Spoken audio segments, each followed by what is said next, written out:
ಸಿದ್ಧಿವಿನಾಯಕ, ಒಂದು ರಾಮಾಯಣದಲ್ಲಿ ರಾವಣನು ಸೀತಾ ಮಾತೆಯನ್ನು ಅಪಹರಿಸಿ ಸಂರಕ್ಷಿಸಿದಂತೆ ಬಡತನದ ಬವಣೆಯಲ್ಲಿ ಬೆಂದು ಹೋದ ಈ ಬಡವನ ಬೆಳಕು ನೀಡುತ್ತದೆ. ತಬ್ಬಲಿ ತಮ್ಮನನ್ನ ಬೆನ್ನಿಗೆ ಕಟ್ಟಿಕೊಂಡು ಬದುಕುತ್ತಿರುವ ನನಗೆ ಅವನು ಕಟ್ಟಿಕೊಂಡಿರುವ ಕನಸುಗಳನ್ನ ಈಡೇರಿಸುವಂತೆ ಕೃಪೆ ನೀಡುತ್ತದೆ.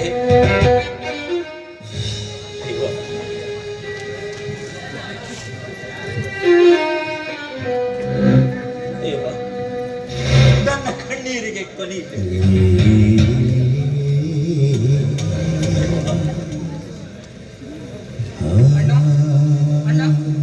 ರಾಜ ರಾಜ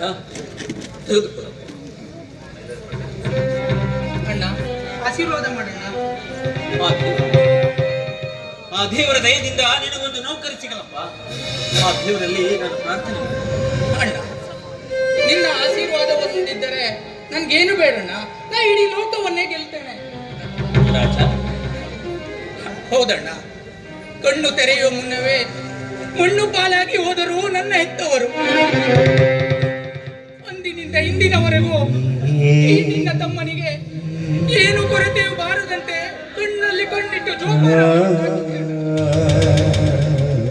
ಅಣ್ಣ, ನನ್ನ ಓದು ನಿಲ್ಲಬಾರದೆಂದು ನಿನ್ನ ದೇಹವನ್ನ ಗಂಧದ ಕೊರಡಿನಂತೆ ತೇದೆ ಅಣ್ಣ. ನೀನು ನಿನ್ನ ಈ ಋಣನ ನಾನು ಹೇಗೆ ತೀರಿಸಲಣ್ಣ ನಾನು? ರಾಜ ರಾಜ, ಕಳೆದು ಹೋದ ದಿನಗಳನ್ನ ಮತ್ತೆ ಮತ್ತೆ ನೆನೆದು ನಿನ್ನ ದೇಹವನ್ನ ದುಃಖದ ದಾವಾಗ್ನಿಗೆ ನೂಕಬೇಡ.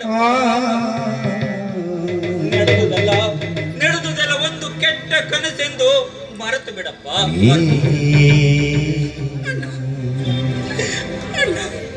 ನಿನ್ನ ಮನಸ್ಸಲ್ಲಿ ಎಷ್ಟೇ ನೋವಿದ್ದರೂ ಎಷ್ಟೇ ಕಷ್ಟ ಇದ್ದರೂ ಅದನ್ನೆಲ್ಲ ಮರೆತು ಈ ನಿನ್ನ ತಮ್ಮನನ್ನ ಹೂವಿನಂತೆ ಸಾಕಿದೆ. ನಿನ್ನ ಕಣ್ಣಲ್ಲಿ ಕಣ್ಣೀರು ಬಂದ್ರೆ ಕಣ್ಣಲ್ಲಿ ರಕ್ತ ಸುರಿ ಸಮಾಧಾನ ಮಾಡಿಕೊ. ಸಮಸ್ಯೆಗಳು ಮನುಷ್ಯನಿಗೆ ಬರದೆ ಮರಕ್ಕೆ ಬರುತ್ತವೆ. ಒಂದುದೆಲ್ಲ ಬರಲಿ, ಆ ಭಗವಂತನ ದಯವೊಂದಿರಲಿ.